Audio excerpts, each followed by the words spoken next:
민진사는 어느 날 답답한 마음을 안고 청고감으로 향했다. 그는 스님과는 한 번도 만난 적이 없었지만 마을 사람들이 청고감 석근 스님은 지혜로운 분이라네라고 입을 모아 말했기 때문이다.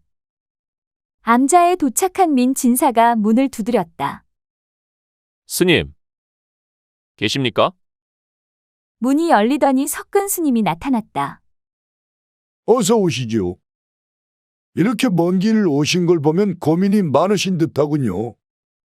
민진사는 깊은 한숨을 내쉬며 말했다. 맞습니다. 제 곡간에 쥐가 들끓어 곡식이 줄어들고 있는데 하인들이 온종일 쥐를 잡아도 소용이 없소. 겨울이 오기 전에 어찌해야 할지 몰라 찾아왔습니다. 스님이 고개를 끄덕이며 차를 내오며 말했다.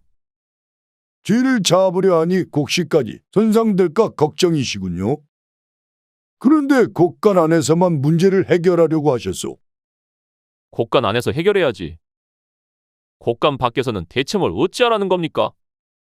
쥐는 먹을 것을 찾아 곡간으로 옵니다. 곡간 밖에 먹을 것을 두면 어떻겠습니까? 곡간으로 들어오지 못하게 말이죠. 먹을 것을 두라니 더 모이게 만들겠다는 말이오. 스님, 그게 무슨 말씀이십니까? 먹을 것을 곡간 안이 아니라 밖에 두고 쥐가 좋아하는 물통을 함께 놓아보시오. 쥐는 물과 먹이를 더 쉽게 찾을 수 있는 쪽으로 향합니다. 민진사는 반신반의하며 돌아갔지만 며칠 뒤 석근 스님의 말대로 물통과 먹이를 곡간 밖에 두었다. 놀랍게도 쥐들은 모두 곡간을 떠났고 곡식은 더 이상 줄어들지 않았다.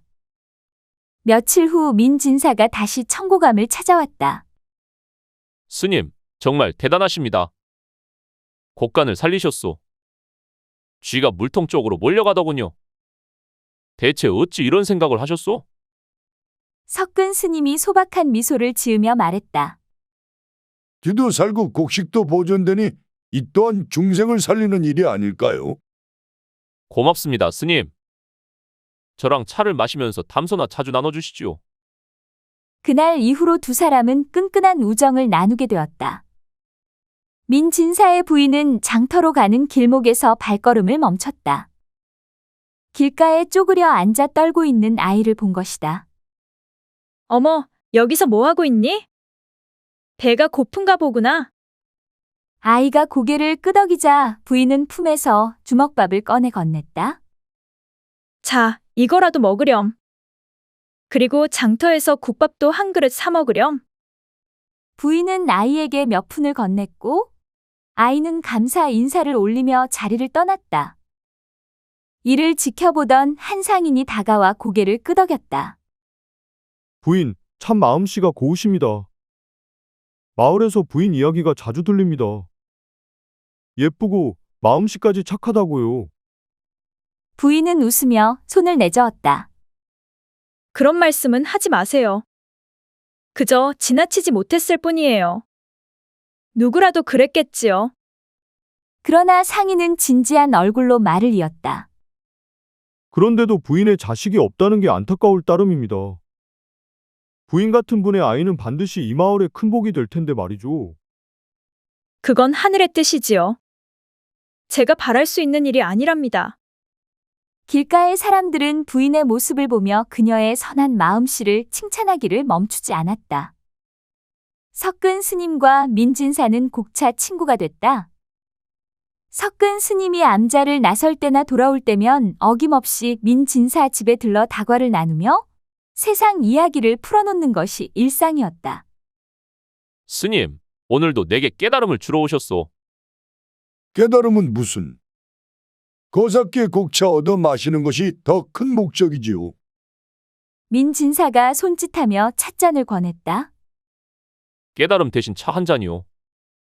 그나저나 저는 스님이야말로 팔자 좋은 분이라 생각하오. 내가 말이요.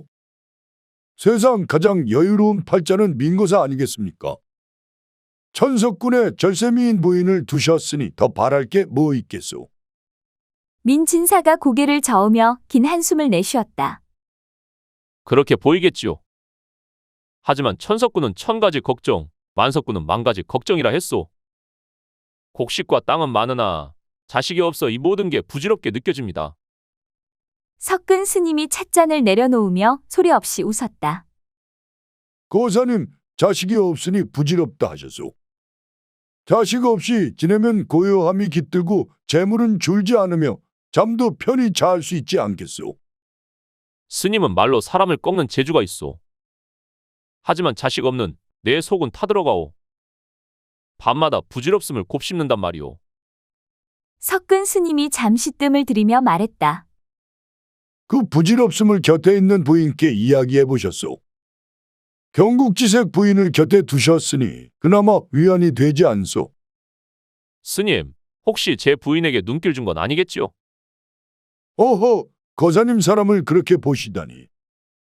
부처님 앞에서 맹세컨대 저는 부인의 비단 옷자락에도 눈길을 두지 않았소. 민진사가 웃으며 손을 저었다. 스님, 내가 농을 했을 뿐이오. 하지만 그리 말하니 더욱 수상하구려. 스님도 사내의 마음을 못 버렸단 거 아니오? 석근 스님이 빙긋 웃으며 찻잔을 비웠다. 저를 시험하시는군요. 다만 부인의 우아함을 보고 내 마음도 잠시 흔들렸던 것은 인정하지요. 하지만 내게 차 한 잔과 고요함이면 충분합니다. 스님, 곡차가 좋다 했으니 오늘은 그 곡차를 오래도록 나누며 스님의 그 고요함을 지켜보겠소. 민진사의 웃음소리가 사랑방에 울리고 시간이 가는 줄 모르며 서로는 담소를 나누었다. 그리고 며칠 후 무자식이 상팔자란 소리도 못 들어봤나. 석근 스님이 청고간 마루에서 중얼거렸다. 곡간 꽉 찼지. 문전옥답이 않는 가득하지. 밤이면 수밀도 부인을 끌어안지. 이게 뭐 부러운 거 아니냐고. 그 순간 마당에서 인기척이 나더니 민진사의 목소리가 들려왔다. 스님, 혹시 내 얘기 하시는 겁니까? 여기까지 다 들리오. 스님도 험담을 할 줄 아시는 분이요? 석근 스님은 당황해 뒷머리를 극적였다. 허허, 거사님 오셨습니까? 험담이라니요. 저는 칭송하고 있었소이다. 민진사가 쓴웃음을 지으며 다가왔다. 칭송은 무슨, 스님은 맨날 남의 팔자 좋다며 부러워하지 않소. 그게 다 빈말인 줄 알았는데 오늘은 좀 수상하구려. 석근 스님은 능청스럽게 말했다. 제가 농담을 즐기는 중생이라 그런 것이지요. 그런데 어쩐 일이십니까? 민진사는 잠시 머뭇거리다 말을 꺼내는데 사실 부인이 100일 기도를 드리겠답니다. 자식을 얻으려면 기도가 필요하다고 하더이다. 그런데 스님 암자가 영험하다 하니 여기서 기도하면 어떨까 싶어 들렀소. 스님은 깜짝 놀라며 손사래를 쳤다. 아니, 부인께서 청고감에 오시겠다는 말씀이요? 직접 기거하는 건 아니고 매일 아침 저녁으로 와서 기도 드리겠다는 것이오. 스님께서는 그냥 자리를 내어주시면 되지 않겠소? 석근 스님은 곤란한 얼굴로 대꾸했다. 그건 좀 곤란한데. 이 청고감은 수행하는 곳이라 외부인을 자주 들이면 좀. 그것도 아녀자를. 민진사가 단호히 말했다. 스님, 이건 집안 대사를 위한 것이오. 부인이 정성을 다해 기도를 올리고자 하니 스님께서도 한 번만 도와주시오. 그렇게 민진사 부인은 매일 청고감을 오갔다. 새벽이면 부지런히 암자를 찾아와 연부를 외우고 기도를 드렸다. 어느 날 기도를 마친 부인이 스님에게 말했다. 스님, 이상하게 오늘따라 속이 울렁거리고 메스꺼운 느낌이 듭니다. 기운이 너무 쏟아진 걸까요? 기도가 지나쳐 힘이 드신 것 같습니다. 물이라도 드시고 쉬십시오. 이런 증상은 처음이라서요.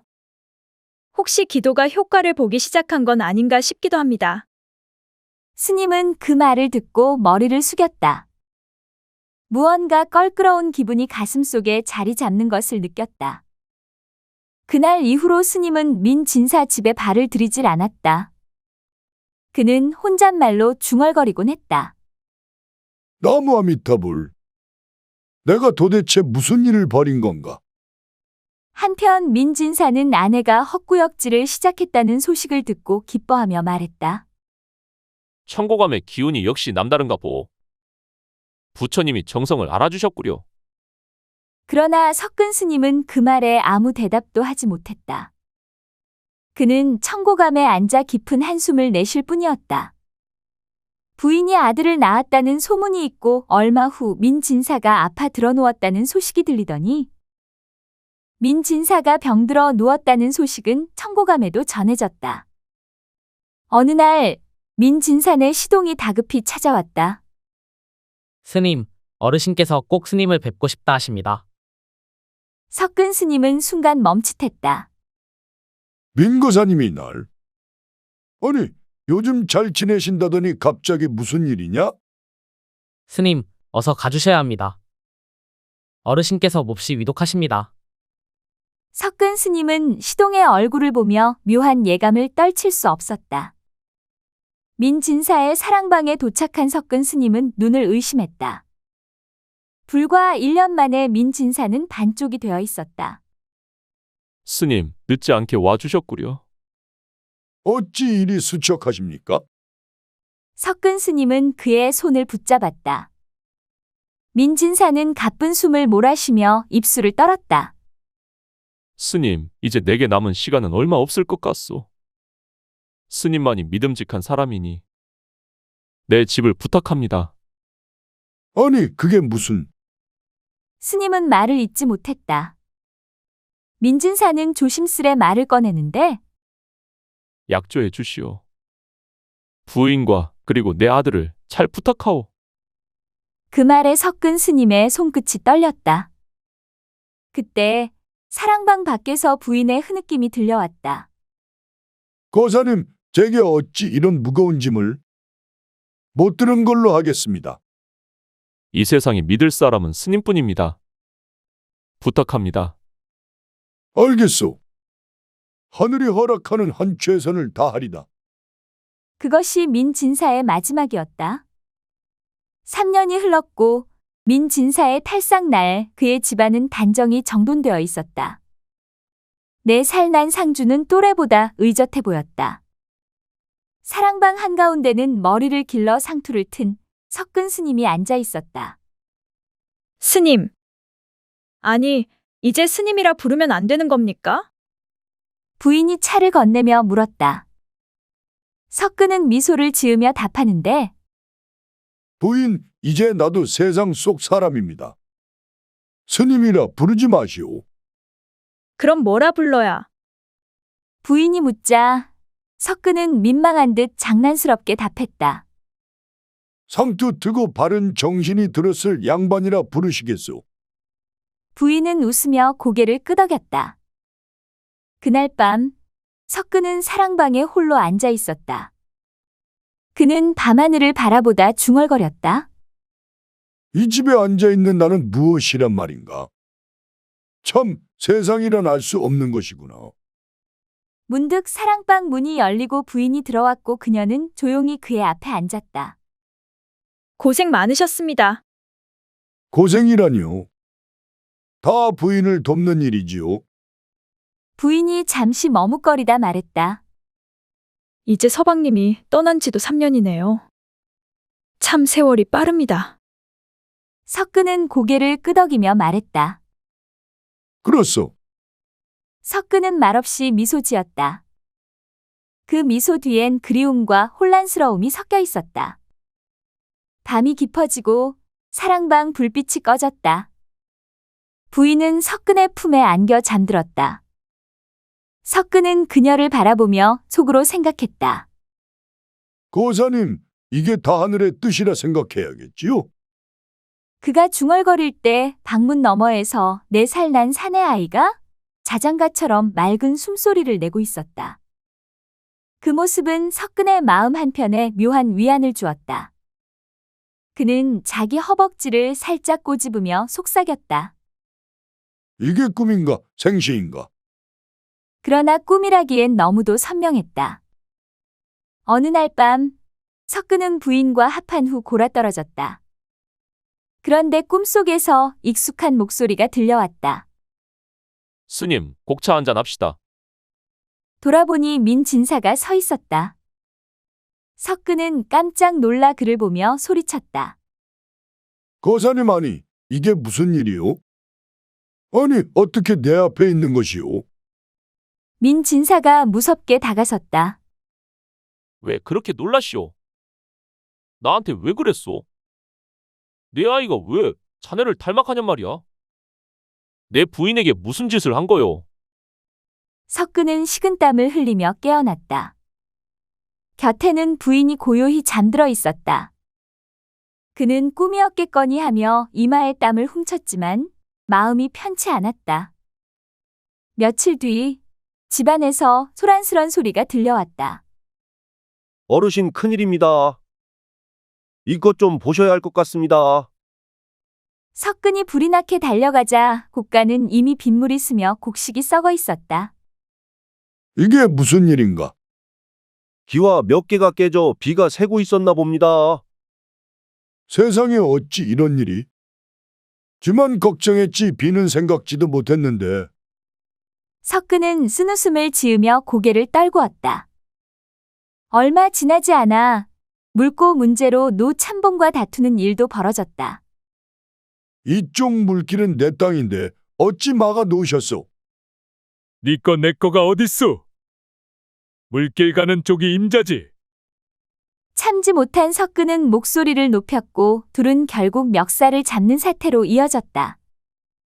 동네 사람들은 이 싸움을 두고두고 얘기거리로 삼았다. 집에 돌아와 한숨 돌리려던 날 부인의 다급한 목소리가 울려 퍼졌다. 아이가 두창에 걸렸다니. 이게 무슨 날벼락입니까? 석근은 밤새 아이 곁을 지키며 두 손을 묶어 얼굴을 긁지 못하게 했다. 내가 무슨 죄를 지은 걸까? 왜 자꾸 이런 일들이 생기는 걸까? 석근은 근심 걱정으로 밤을 지새웠다. 하지만 집안의 재난은 여기서 끝나지 않았다. 새우젓 장수는 부인의 돈을 떼먹고 도망쳤다. 석근은 30리를 달려갔지만 장수를 놓치고 말았다. 허참, 난 부처님 대신 장사를 따라다니는 팔자가 됐구려. 그는 헛웃음을 지으며 돌아왔다. 며칠 뒤 부인이 다급히 말하는데 왜 그러시오? 왜 그렇게 호들갑이오? 순덕이가 마당쇠랑 달아났답니다. 그런데 다락 속 전대도 함께 사라졌어요. 석근은 어이없어 웃으며 말했다. 이 집안이 온전히 나만한 게 있기는 한지 모르겠소. 그러던 어느 날 부엌에서 비명이 들려왔다. 부인이 뜨거운 물을 허벅지에 쏟아 화상을 입은 것이다. 석근은 급히 그녀를 부축하며 말했다. 괜찮으시오? 석근은 하루하루 끊이지 않는 사고에 지쳐만 가고 있었다. 그 후로 둘째가 태어났지만 아이는 홍역에 앓더니 결국 일어나지 못했다. 석근은 하루가 다르게 깊은 주름이 패이며 한숨을 쉬었다. 나를 믿고 이 집도 맡기고 부인도 맡겼는데 나를 보신다면 대체 무엇을 하실까? 그의 말은 허공에 흩어졌고 사랑방은 고요했다. 그러나 그 고요함은 오래가지 않았다. 그 후로도 많은 사고들이 생겨났다.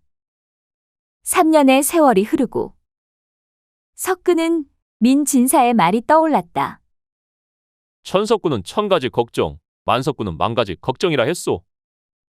청고감 지붕엔 깨진 기와 사이로 잡초가 무성하고 쪽마루는 썩어 여기저기 내려앉았고 문풍지는 삭아서 바람에 날아갔다. 문에 박아놓았던 녹슨 대못을 뽑는 사람은 석근 스님이다.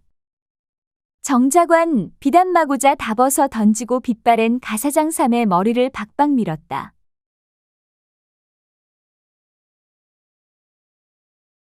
원재가 성수가 다가오는 것을 눈치채고 굳어지는 모습이 보였다. 성수가 원재에게 조용히 물어본다. 원재야, 무슨 일 있니? 오늘 하루 종일 내 모습이 눈에 밟혀. 전보다 더 힘없는 모습이 걱정스럽구나. 원재가 고개를 숙이고 침묵을 지킨다. 원재야, 내가 무섭니? 순간 원재가 고개를 번쩍 들더니 머리를 젓는다. 아니요. 성수가 싱긋 미소를 지으며 웃는다. 다행이다. 난 내가 나를 무서워하기 때문에 피한다고 생각했거든. 아니요. 다만 전 사람들에게 가까이 가는 게 무서워요. 나도 그래. 원재가 성수의 대답에 깜짝 놀라 쳐다본다. 형도요? 그럼. 하지만 명심보감에 이렇게 적혀 있잖아. 사람이 배우지 않으면 어둡고 어두운 밤길을 가는 것과 같으니라 라고. 원재가 그 말과 자신의 말이 어떻게 이어지느냐는 듯이 궁금한 표정으로 바라본다. 사람과 어울리는 것은 세상에 대한 지식을 배우는 것과 같아. 두렵다고 피한다면 결코 내가 배워야 할 중요한 뭔가를 놓칠 수도 있단다. 또 아니. 내가 해결하지 못할 문제를 그 누군가가 가르쳐 줄 수 있잖아. 원재가 그제야 고개를 끄덕인다. 잠시 원재를 쳐다보던 성수가 묻는다. 그래서? 네. 원재가 무슨 뜻이냐는 듯한 표정을 지었다. 내 얼굴에 드리운 깊은 수심의 그림자가 무엇 때문이냐? 아. 그게 원재가 고개를 돌려 먼 산을 쳐다본다. 그러더니 뭔가 결심을 했다는 듯이 성수를 쳐다보며 말한다. 형 어쩌면 더 이상 서당에 나올 수 없을 수도 있어요. 성수가 깜짝 놀라 묻는다. 뭐라고? 원재가 힘없는 소리로 대답한다. 집안이 망할 수도 있거든요. 그래도 너희 집안은 동네에서 알부자로 소문났잖아. 어떻게 하루아침에 망할 수 있니? 보름 전 전당포에 문이 삐걱 열렸다. 안으로 들어선 이 기자는 고개를 이리저리 돌리며 공간을 훑었다. 상인들이 분주히 드나드는 와중 선반 뒤에서 금전 출납부를 정리하던 원재의 아버지가 이 기자를 바라보며 소리쳤다. 오랜만이네. 잘 지내셨는지요?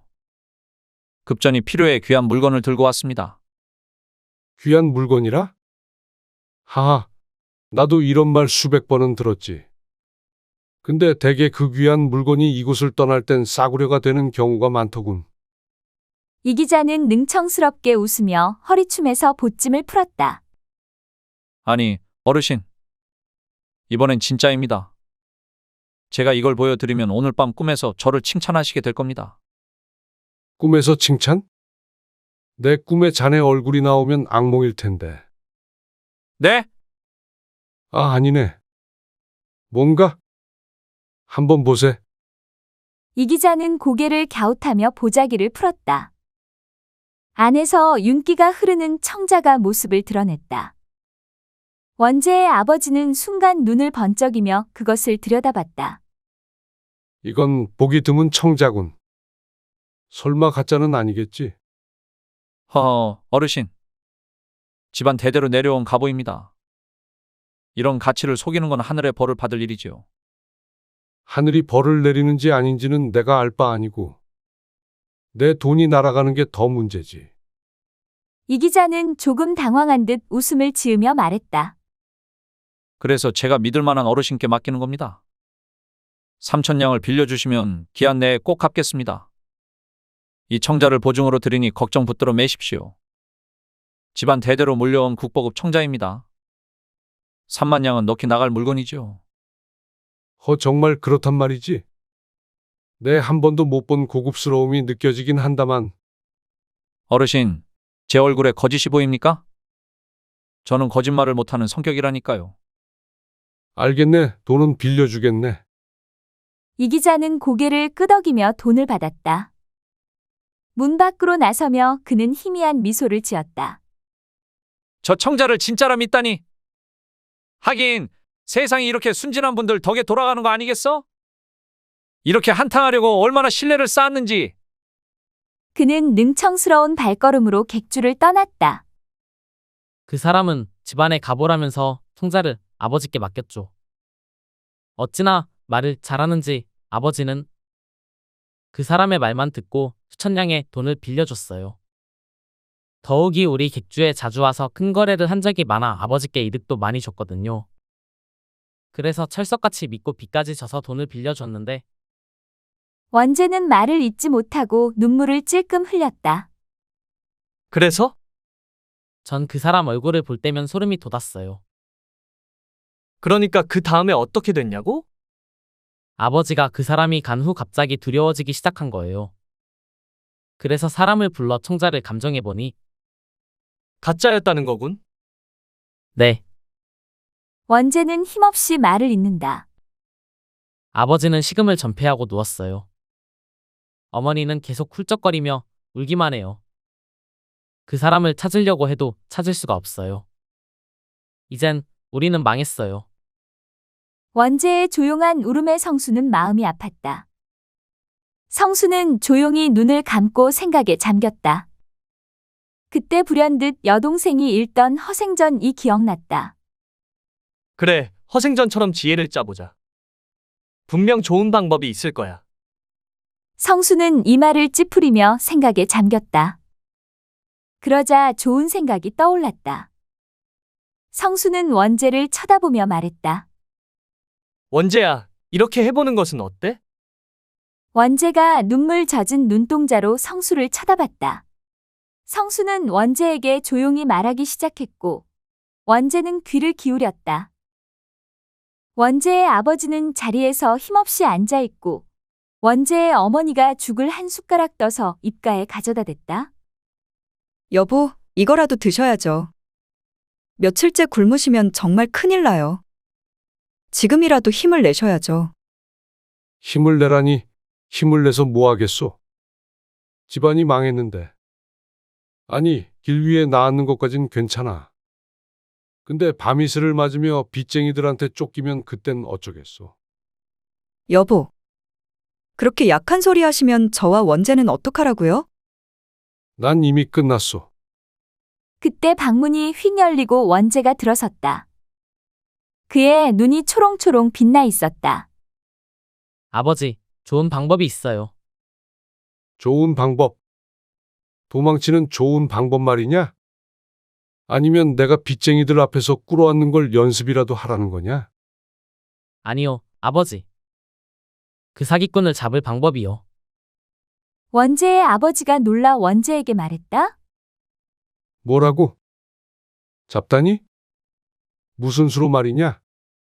아버지, 우리 집을 사람들이 어떻게 생각하는지 아세요? 그냥 돈 많은 부자라고 생각하겠지. 근데 부자라 해도 이젠 망한 부자란 걸 곧 알게 될 거다. 그렇죠. 바로 그걸 이용할 거예요. 망한 걸 이용하겠다고? 그래, 한번 말해봐라. 내가 뭘 어떻게 하겠다는 건지. 원재는 고개를 끄덕이며 천천히 설명하기 시작했다. 다음 날, 원재의 집안 마당은 사람들로 웅성거린다. 상위에 맛있는 음식이 차려있고 아이들에서 어른까지 모여 개걸스럽게 음식을 먹고 있다. 원재의 가족은 부지런히 음식을 나르고 있다. 동네 사람들이 음식을 먹으며 대화를 하고 있다. 웬 잔치래? 알부자라고 소문났으면서도 돈 한 푼 허튼데 안 쓰던 저 짠돌이가. 글쎄 말이야, 갑자기 동네 잔치를 하겠다고 하더라고. 이바들 조용히 하고 먹기나 하라고. 공짜인데 무슨 일인들 안 좋겠어. 그래도 무슨 일인지는 알고 먹어야지. 이유가 없으니 먹어도 뭔가 석연치 않잖아. 석연치 않은 사람이 벌써 밥을 내 그릇이나 먹어. 사람들은 이유도 모른 채 잔치 음식을 맛깔스럽게 먹었다. 그때 갑자기 원재 아버지가 큰 소리로 말하기 시작한다. 제 집을 찾아주셔서 감사합니다. 여러분은 제가 갑자기 잔치를 한다고 해서 깜짝 놀라셨으리라 생각됩니다. 이번 잔치는 여러분들께 감사의 뜻으로 베푸는 겁니다. 사람들은 어리둥절한 채 원재 아버지의 말에 귀를 쫑긋거린다. 이번에 어떤 사람이 국보급에 청자를 맡기고 돈을 빌려갔습니다. 만약 찾으러 온다고 해도 그 이자가 만만치 않고 찾아가지 않는다고 해도 저에게 큰 이득이 되기에 이렇게 잔치를 베푼 겁니다. 찾아가지 않기를 바라는 것 아닌가? 사람들이 그 농담에 모두 웃음을 터뜨렸다. 물론 입죠. 하지만 자식을 키우는 입장에서 그런 욕심은 삼가야 하지요. 그러나 찾아가지 않는다고 해도 일부러 제가 그 사람을 찾을 필요는 없을 듯합니다. 기한도 얼마 남지 않았소이다. 그러지 말고 직접 그 청자를 보여주시오. 그 국보급이 어떤 것인지 우리도 한번 보게. 안 됩니다. 귀한 거라 잘못되기라도 하면 전쫄딱 망합니다. 본다고 달아지기라도 하겠나? 한번 보여주시오. 사람들이 모두 보여달라고 소리를 치자 원재 아버지는 난감한 표정을 짓는다. 하지만 사람들의 성화에 못 이겨 결국은 승낙한다. 알았습니다. 그렇게 여러분이 원하신다면 보여드립죠. 여보, 그 청자를 가져오게. 네, 알았어요. 원재 어머니가 방 안으로 들어간다. 곧이어 원재 어머니가 보자기에 쌓인 뭔가를 들고 방에서 나온다. 원재 어머니는 조심조심 걸으며 소중한 물건을 가져오고 사람들의 얼굴에는 호기심이 서린 표정으로 원재 어머니의 모습을 바라보는데 그때였다. 갑자기 원재네 개가 뭔가에 놀란 것처럼 큰 소리를 지르며 원재 어머니 옆을 지나간다. 원재 어머니는 깜짝 놀라고 중심을 잃고 손에 들었던 보자기를 놓쳐버렸다. 보자기는 순식간에 바닥에 떨어지고 뭔가가 깨지는 소리가 들려왔다. 원재 아버지는 서둘러 가서 보자기를 풀어보고 어쩔 줄 몰라 한다. 청자가 산산조각 난 것이다. 아이고, 이런 세상에. 원재 아버지는 그 자리에 쓰러져 버렸다. 요란하고 즐거웠던 잔치 분위기는 초상집으로 변해버리고 어색한 동네 사람들은 한두 사람씩 그 자리를 떠났다. 이젠 박서방도 쫄딱 망하게 생겼군. 쯧쯧. 사람들은 그렇게 말하며 그 자리를 떠났다. 그리고 그 소문은 금세 온 저작거리에 퍼졌고 장사꾼들의 입을 통해 전국적으로 퍼뜨려졌다. 이 기자는 어깨를 거들먹거리며 걷고 있다. 그는 비열한 웃음을 지으며 깊은 생각에 잠겨 있었다. 그의 가느다란 작은 눈에 더러운 음모가 숨어져 있다는 것은 어린아이도 금세 눈치챌 수 있었다. 그만큼 악랄한 생기가 독하게 흘러나오고 있었기 때문이다. 내가 맡긴 그 가짜 청자가 깨졌단 말이지. 이 얼마나 우스운 일인가? 사기를 치려고 가짜를 맡겼는데 주인은 여전히 진짜로 알고 있고 더욱이 그 진짜는 깨져 사라져 버렸으니 말이야. 만약 내가 가서 빌린 돈을 주고 되찾는다고 하면 난 몇 배의 더한 이득을 보겠지? 이번 년 운세에는 망할 징조가 보인다고 해서 찝찝했는데 도리어 운세대통일세. 이 기자는 손에 들어올 돈을 생각하니 저도 모르게 웃음이 나오는 것을 말릴 수 없었다. 그래서 원재네 문 앞에서 가서도 터져나오는 웃음을 감추기 위해 헛기침을 몇 번이나 해야 됐다.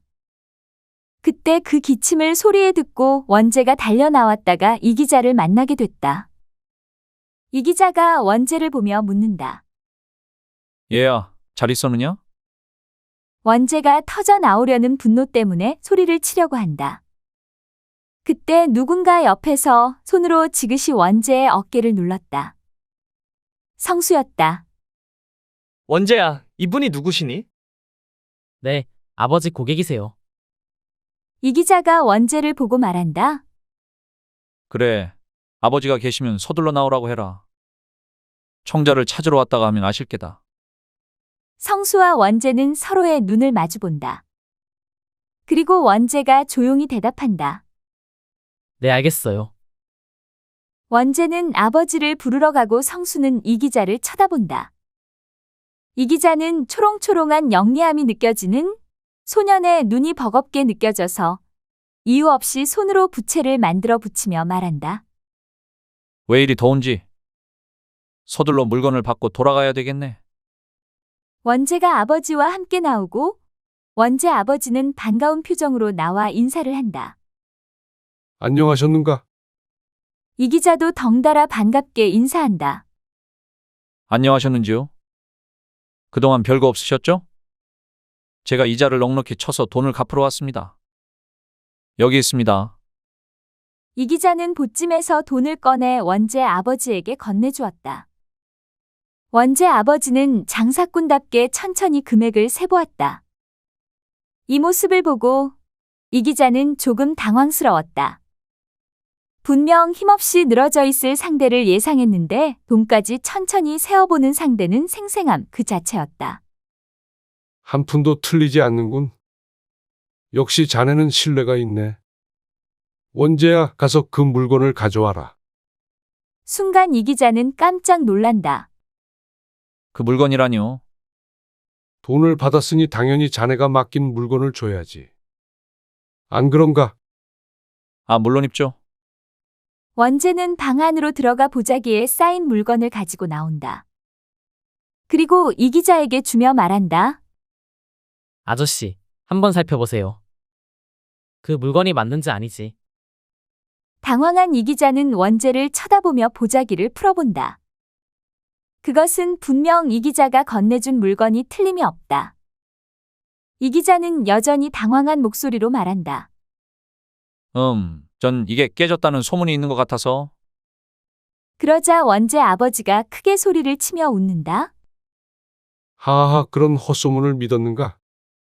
내가 이 장사를 얼마나 오랫동안 했는데 손님이 맡긴 물건을 함부로 대하겠는가?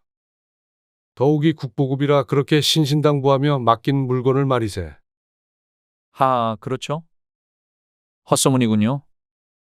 그럼 전 이만. 안녕히 계십시오. 벌써 가려고.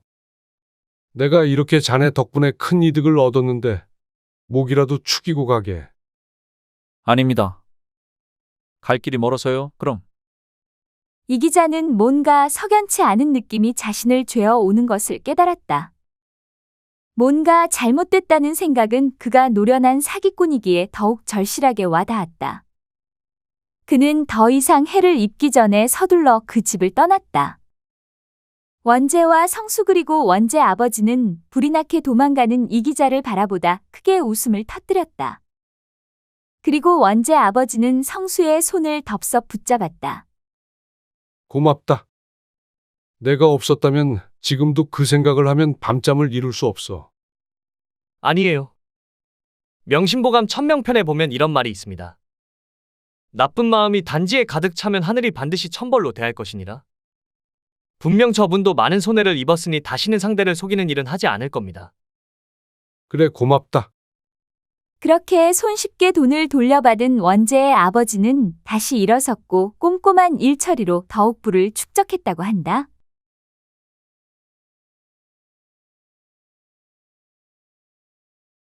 김우춘이 태어난 해 4월, 임진왜란이 터지며 나라가 아비규환에 빠졌다. 그로부터 7년간 이어진 전쟁은 나라 전체를 뒤흔들었고 그의 가족 역시 그 혼란 속에 휩쓸렸다. 어머니는 그가 5살 무렵 병으로 세상을 떠났다. 이별의 순간 어머니는 아들에게 마지막으로 등을 토닥이며 말했다. 우춘아, 꼭 살아남거라. 내 아버지를 믿고 강한 사람이 되어라. 그러나 김우춘은 어머니의 마지막 말을 이해하기엔 너무 어렸다. 어머니의 죽음 뒤 아버지 김진평은 고향을 떠나 가족을 살리기 위해 끊임없이 피난길에 올랐다.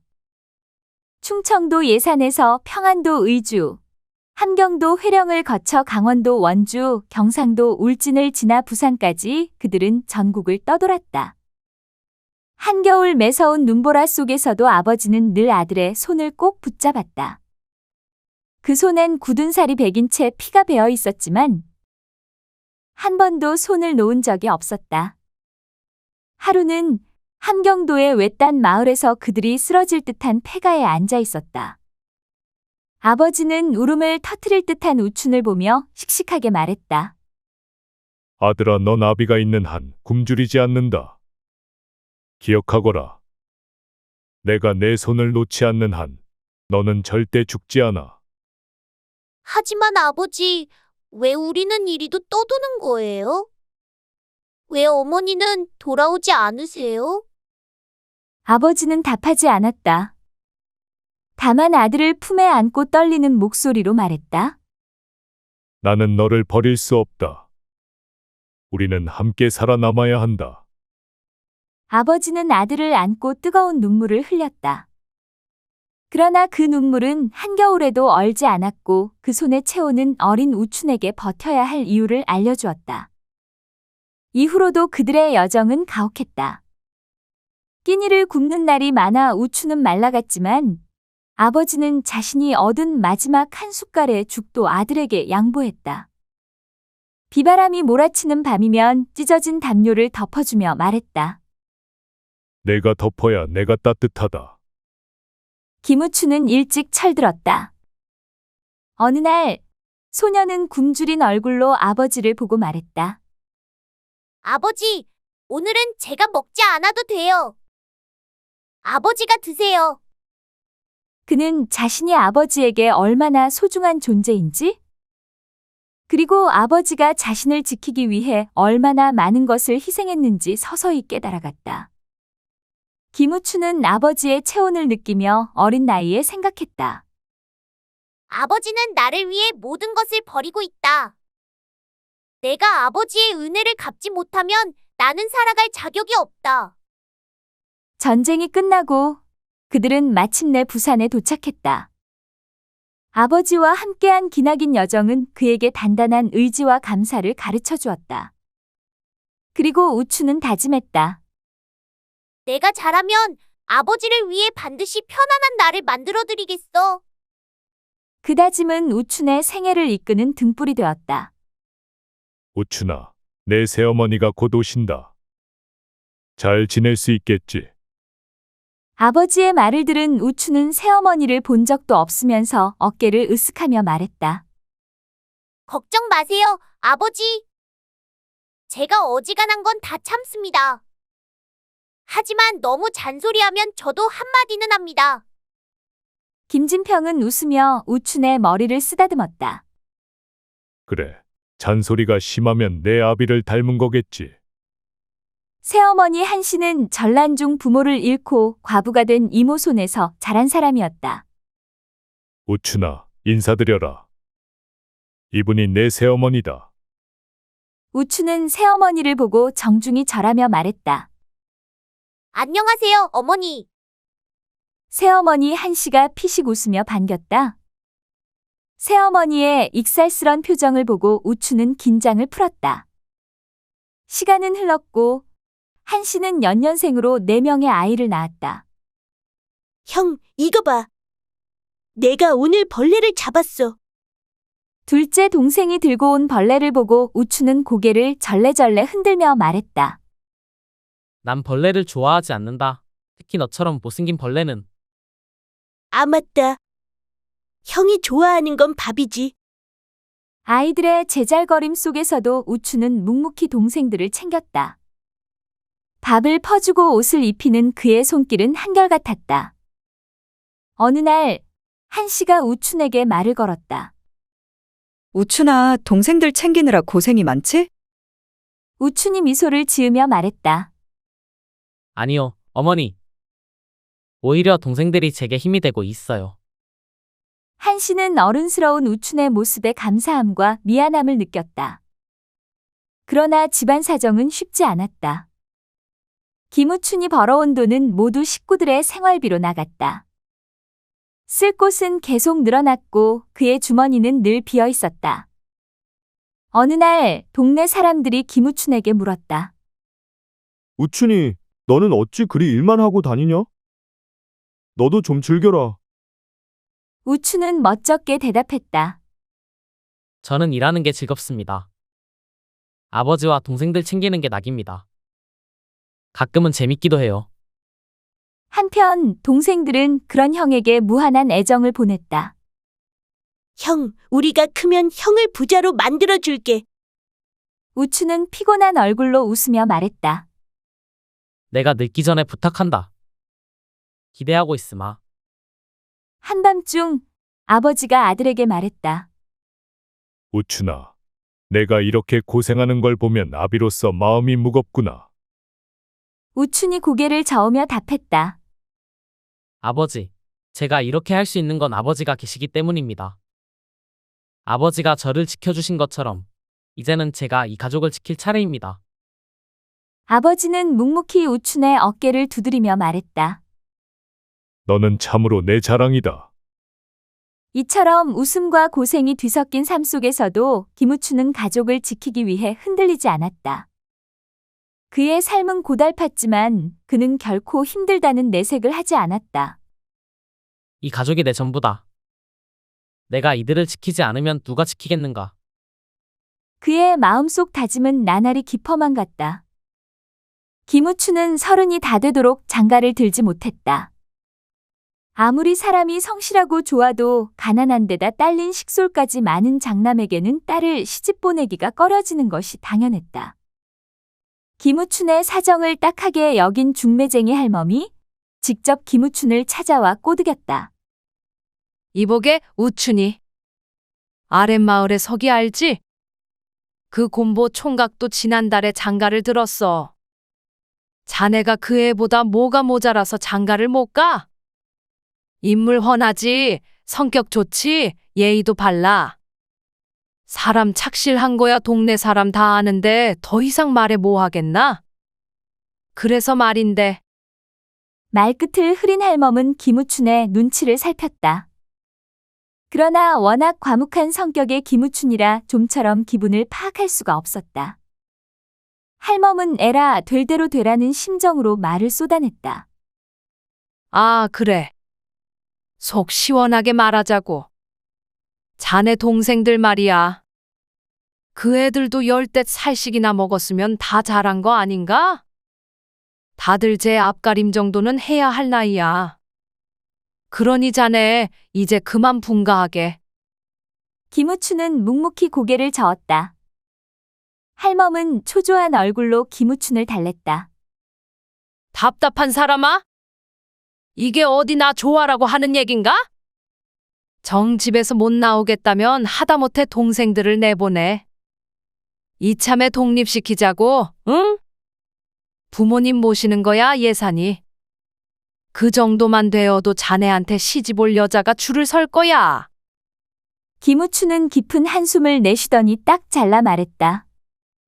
제 부모님을 잘 모시고 동생들과도 다 함께 살 수 있는 여자면 다른 건 다 필요 없습니다.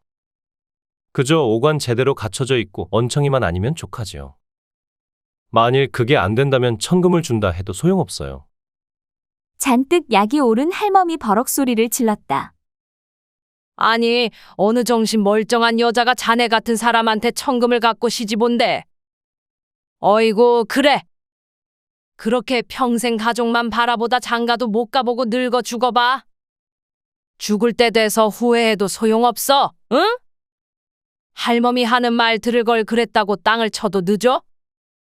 그때면 내 몸은 이미 관뚜껑 밑에서 썩어 문드러지고 없을 테니까. 무슨 말인지 알아들어? 얼굴이 시뻘겋게 달아오른 할멈이 되는 대로 주어 섬기는 소리에 김우춘은 슬며시 웃음이 났다. 웃는 얼굴이 밉지 않았는지 할멈의 표정이 삽시간에 누그러들었다. 흥, 웃기는. 기다려봐. 기대는 말고. 정말 나 죽을 때까지 색시감이 안 나설지도 몰라. 그래도 내 원망은 말어. 할멈의 말이 빈말이 아님을 김우춘도 잘 알고 있었다. 그런데 다녀간 지 사흘 만에 할멈은 다시 김우춘을 찾아왔다. 색시감이 나섰어.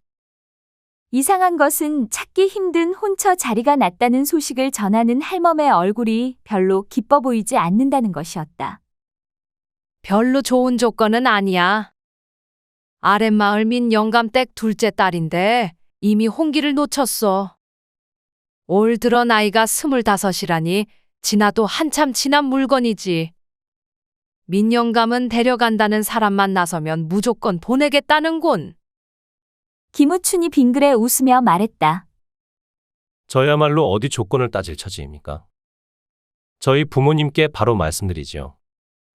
그래도 할멈은 내키는 얼굴이 아니었다. 내 비록 심부름꾼일 뿐이지만 아무래도 이번은 아닌 듯 하구만. 그래서 내 일부러 자네 부모보다 본인에게 먼저 걸음한 것이야. 듣자 하니 못난이도 그런 못난이가 없다더군. 민영감이 쩔쩔매는 걸로 보아 성격도 보통이 아닌 것 같고. 내 이번엔 잘 거절해 줄 테니 딴 자리가 날 때까지 조금 더 기다려보자고. 김우춘은 고개를 저었다. 더 이상 부모님을 기다리게 만드는 것도 불효인 듯합니다. 여자 쪽 얼굴이 곱지 않다고 하니 꾸미느라 사치할 리 없어 마음에 듭니다. 성격이 보통이 아니라는데 차라리 잘 되었습니다. 이 많은 가족 살림을 꾸려가는 것이 어디 쉽겠습니까? 조금은 독한 구석이 있어야지요. 게다가 나이는 제 쪽도 말할 형편이 못 되지 않습니까? 김우춘은 잠시 쉬었다가 말을 이었다. 다만 나중에 딴 말이 생기지 않도록 저희 집 형편과 전에 말했던 그 조건만은 분명히 전해주십시오. 김우춘은 진지했다. 알았네. 일단 자네 부모님부터 뵙지. 하고 돌아서는 할멈은 안타까운 듯 연신 혀를 찼다. 김우춘 다행히 30을 넘기지 않고 장가를 들게 되었다. 민 씨는 결코 고운 사람이 아니었다. 뼈마디가 굵고 덩치가 크며 피부는 까무잡잡하고 입술은 두터웠다. 두 눈이 가로로 길게 찢어진 것이 어쩐지 날카로운 인상을 주었다. 혼례 날 모인 사람들은 신랑 김우춘을 보며 속닥거렸다. 어휴, 저런 훤칠한 사내가 왜 저 여자를. 아무리 장가가 급했다지만 저건 좀 심하구먼. 그러나 김우춘은 사람들의 수군거림을 아랑곳하지 않고 민 씨에게 다정히 말했다. 우리 서로 의지하며 잘 살아봅시다. 그 진심에 감동한 민 씨는 초반에는 우춘을 잘 따랐다. 하지만 시간이 흐르면서 그녀의 본성은 조금씩 드러났다. 시부모를 모시는 일은 귀찮아졌고 배다른 시동생들이 밉게 보이기 시작했다. 그들이 먹고 입는 모습은 물론 서당에 나가는 비용조차 그녀에게는 불만거리였다. 도대체 이 집은 내 힘으로 굴러가는 것 같은데. 저 군 식구들은 뭐 하는 거야? 민 씨는 속으로 불만을 쌓아가며 점점 시부모와 시동생들을 대하는 태도가 냉랭해졌다. 어느 날 저녁 김우춘이 늦게 집에 들어섰다. 집안에서 은은히 풍겨오는 생선 냄새에 우춘은 걸음을 멈췄다. 웬일인가?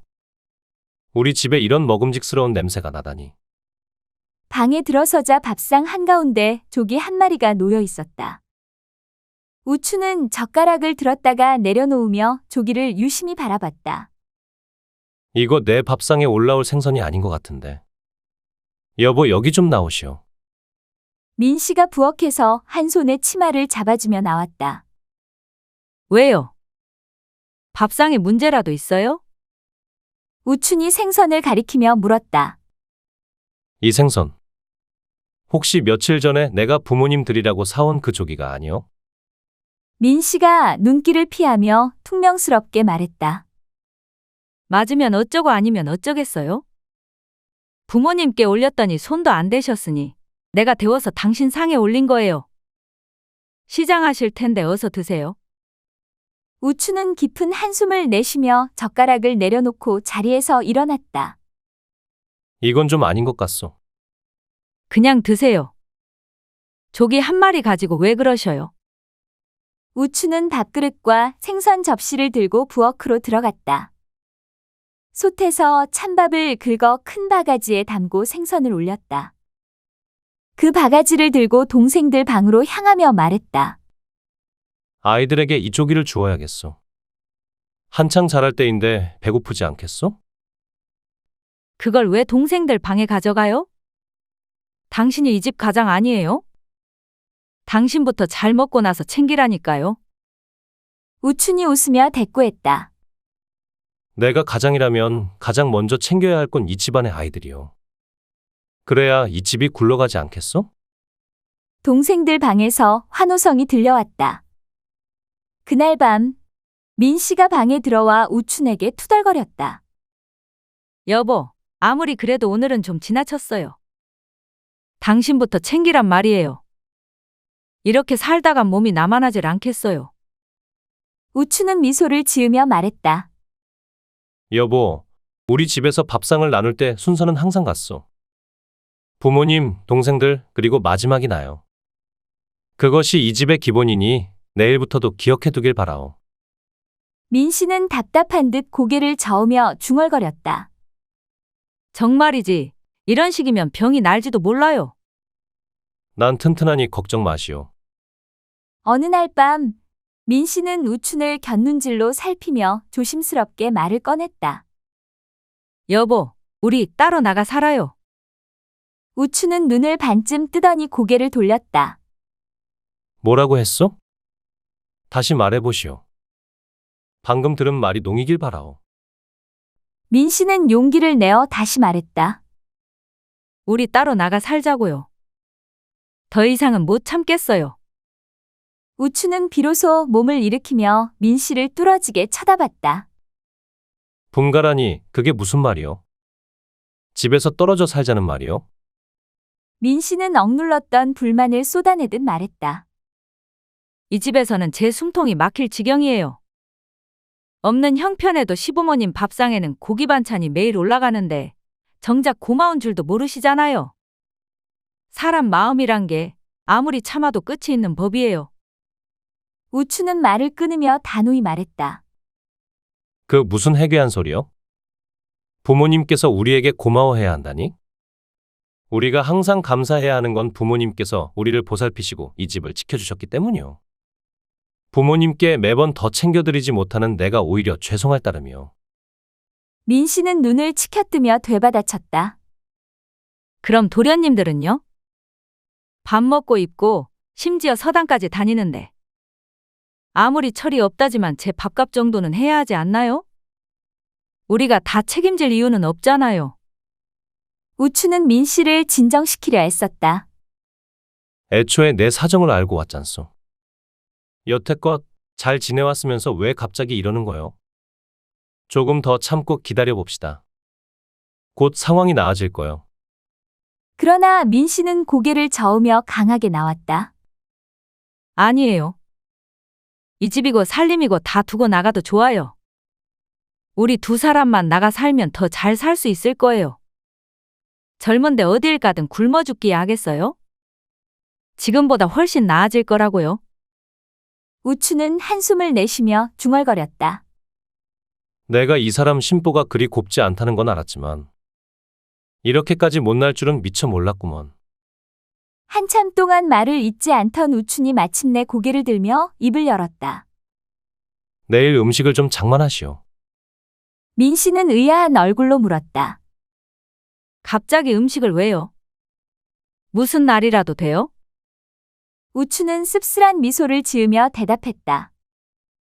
기르던 개도 떠나면 마음이 허전하오. 하물며 사람이 떠난다면 어찌 아쉽지 않겠소? 헤어지기 전 조촐하게 송별회를 열어야 하지 않겠소? 친지나 이웃 사람들을 불러야 하니 음식을 넉넉히 준비하시오. 민 씨는 그 말을 듣고 속으로 쾌재를 불렀다. 옳거니. 드디어 내 뜻대로 되는구나. 다음 날 김우춘의 집에서는 잔치가 벌어졌다. 마당에 둘러앉은 손님들은 술잔을 기울이며 융숭한 대접에 어리둥절했다. 민 씨는 음식을 내오며 속으로 조바심을 냈다. 이제 슬슬 말을 꺼낼 때도 됐는데 왜 이렇게 뜸을 들이지? 잔치가 한창 무르익었을 때 김우춘이 마당 한가운데로 나섰다. 그는 단단한 표정으로 사람들을 둘러보았다. 자, 오늘 이 잔치를 연 이유를 말씀드리겠습니다. 민 씨는 옆에서 손에 든 접시를 내려놓고 긴장된 얼굴로 다가갔다. 왜 이렇게 호들갑이지? 조용히 처리하면 될 일을. 그녀는 억지로 웃으며 속삭였다. 여보, 너무 거창하게 얘기하지 말고 간단히 넘어가요. 그러나 우추는 민 씨를 돌아보더니 단호히 말했다. 오늘부로 저와 아내는 상관없는 남남이 될 것입니다. 잔치 분위기는 싸늘해졌다. 민 씨는 당황하며 우춘을 쳐다봤다. 뭐라고요? 남남이라니요? 갑자기 그게 무슨 말이에요? 우춘은 고개를 저으며 말을 이었다. 부인이 더 이상 부모님을 모시는 것이 어렵다 하고 동생들과 함께 지내는 것이 괴롭다고 했습니다. 분가를 원한다고 했지만 저는 이 가족과 떨어질 수 없기에 아내를 떠나보내기로 결심했습니다. 민 씨는 당황스러움을 감추지 못하며 목소리를 낮췄다. 여보, 이건 너무 심하잖아요. 이런 얘기를 사람들 앞에서 하면 어떡해요? 나중에 따로 얘기해요, 응? 우추는 그녀를 뚫어지게 쳐다보며 말했다. 이제는 따로 얘기할 것도 없소. 당신은 이 집안에 대한 의무를 저버리려 했소. 무력의 눈이 어두워 도리를 지키지 못하는 자와는 이 집을 함께할 수 없소. 민 씨는 얼굴이 새빨개지며 목소리를 낮추었다. 내가 잘못했어요. 다시는 그런 말 안 할게요.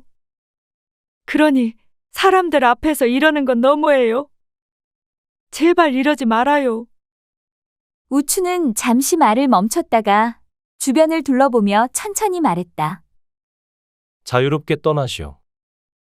이제부터 당신은 내 사람이 아니니 이 집에 얽매이지 말고 마음대로 살아가도 좋소. 다만 이번 일을 계기로 마음을 고쳐먹고 착한 사람이 되길 바라오. 민 씨는 그제야 눈물을 터뜨리며 무릎을 꿇었다. 여보, 정말 잘못했어요. 내가 너무 욕심을 부렸어요. 다시는 그런 말 안 할게요. 한 번만 용서해줘요. 그러나 김우추는 냉정하게 고개를 저었다. 이미 엎질러진 물이요. 나 역시 한번 내뱉은 말을 거두지 않소. 송별 잔치는 이제 끝났으니 부디 떠날 준비를 하시오. 민 씨는 울면서도 더 이상 붙잡지 못했다. 잔치가 끝난 뒤 전후 사정을 들은 가족들은 김우춘의 깊은 정과 결단에 감동했고 이후 집안은 더욱 화목해졌다.